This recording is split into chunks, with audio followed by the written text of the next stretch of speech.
So today I'm sitting here with the founders of Bell, Michael Miller and Brian Baldwin. I want to start by asking Michael a couple questions. You know, Michael's been interested in aquaculture for 20 plus years, and really try to let him explain on how he got interested in aquaculture. So Michael? In 1994, I was still with Turner Broadcasting and had a few producers from National Audubon show up to discuss a program with me. And in the informal conversation we had at the beginning of the meeting, they indicated that they'd been off shooting segments on aquaculture and understanding why people went to the East Coast and the Gulf Coast to eat seafood. And they threw this word out, aquaculture, for me. And at the time, I had access to the news wires and everything that came into CNN to write the various scripts so that the teleprompter could read it back for the news stories, which started then my research. I got about 4 or 5 pages of information on news stories around the world for aquaculture. Went to a library in Marietta, Georgia. And when my wife and I moved to Indianapolis, I joined the Indiana Aquaculture Association in 1995. And that same year, they made me legislative liaison. The following year, I became secretary-treasurer, and the hobby was beginning to develop. At that point, papers were more widely available on the internet, and the amount of paper just took off. Brian, living in Denver, was coming to Indianapolis, and he would ask me how my hobby was that day. And we basically talked each time he visited, and finally on April Fool's Day 2005, we decided that we ought to do something about it. So that's a great lead-in. And Brian, so as you started talking to Michael about aquaculture, what got you interested in aquaculture? Well, just listening to what Michael had to say. I mean, I never read any of that stuff. I mean, Michael just, and I wasn't really very serious about it at all. And mostly because I saw that it would take an awful lot of money, and I didn't at that point in time, when I was talking to Michael about it, it really was going to take a lot of money, and I didn't have it. Well, just be around the latter part of around 2005, 4 or 5. I said to we're making quite a bit of money now on the medical product line that we have, and so I said, well, why don't we consider this thing a little bit more? And so in 2005 we started really getting into it. In fact, I think we said this was the start of the company. So at that point, I started getting educated, and that was about it. And we didn't have a lot of money until around 2007, 8. We started making enough money in the medical business, so they spun off some money and so forth. And so we had a little leeway. And I said, so Norman, I think you came along and helped us. And I think you were just a contract employee starting, what, 2007, wasn't it? Yeah.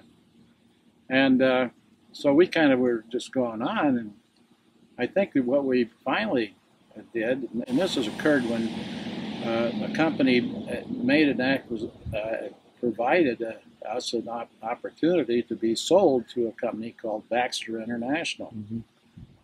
And the money looked so good that we had to take them up on it.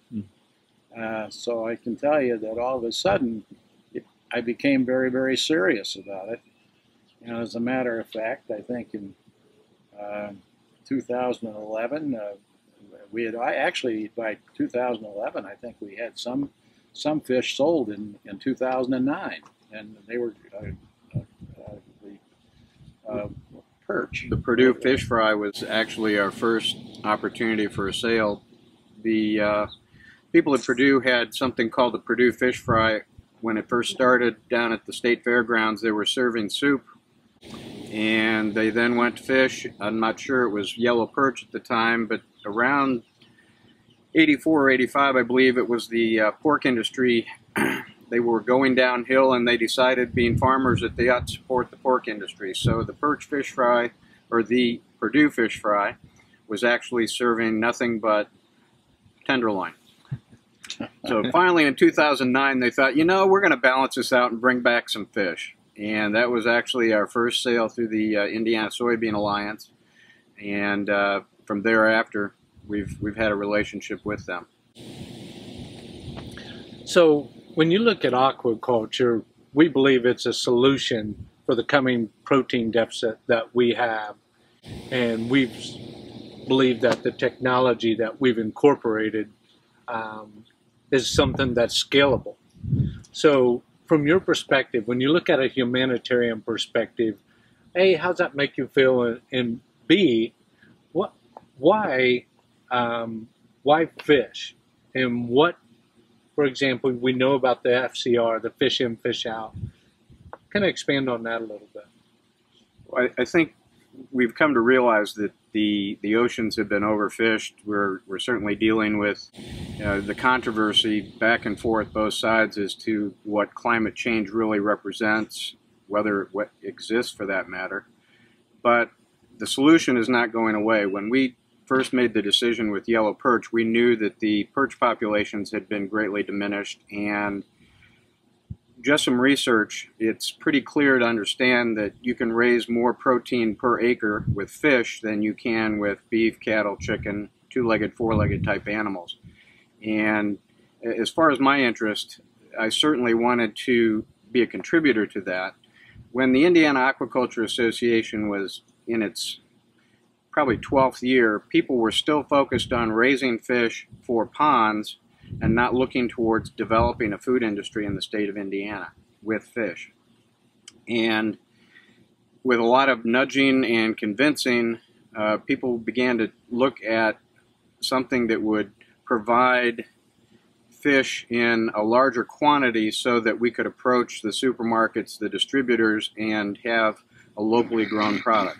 Certainly we know the value of fish to everyone's diet. The joke was eat fish 3 times a week. We're still working on that, but it certainly is more widely available now in the state of Indiana. Since Bell really got its foothold, more and more individuals have gotten into the market. In 2008, when I decided I'd better have a little meeting with all of the producers and the various contributors to the industry that we needed to move forward, I wanted to make it clear to them that the aquaculture industry in Indiana was very much like the cattle industry back in the 1850s. There were a bunch of families and people that were raising that product, that protein, and until they came together to develop a real industry focus to provide that protein to not only the state but then the surrounding states, there would not be a real demand by the producers, the distributors, to grow a market so that we could more widely distribute fish. So now that Bell's got its foothold, I want to hear, Brian, from you and Michael, what's your vision for the future and for Bell? Bigger. In a nutshell. In a nutshell. Bigger, bigger, bigger. No, we've pretty much gone through done things that wrong and learned a lot. Absolutely learned a lot. And we are very confident, becoming more and more confident. I'm not saying we don't run into a few little things, but the most recent thing is when we lucked in and getting a company that would in Colorado that came to us, and maybe you better explain what happened when he came along and with the feed mill? In the feed mill, because it's a very, very big thing for us, and this falls into the integral vertical integration of the company. Well, I think also with having a feed mill, getting back to my point that producers typically have always had to use fish products that were the inputs, the fish feed, from other sources. the East Coast, West Coast, and we have all of the products here in the state of Indiana, and we're shipping it out to them and then paying the freight to bring it back so we can feed our fish. By having the feed located in the state of Indiana, and with more producers having jumped in to grow a food protein, they're now going to be assured of the fact that the product that goes in as an input to grow their product, a shrimp, a tilapia, in our case trout, it's sourced locally. We know where the products have come from, and we can be more assured of the quality that's gone into the feed that's going into the fish. So I'd like to just thank Brian and Michael today for taking the time to just sit down and explain their vision and why they invested in aquaculture as we continue to grow Bell and vertically integrate this company. So gentlemen, thank you very much. Thank you. Thank you.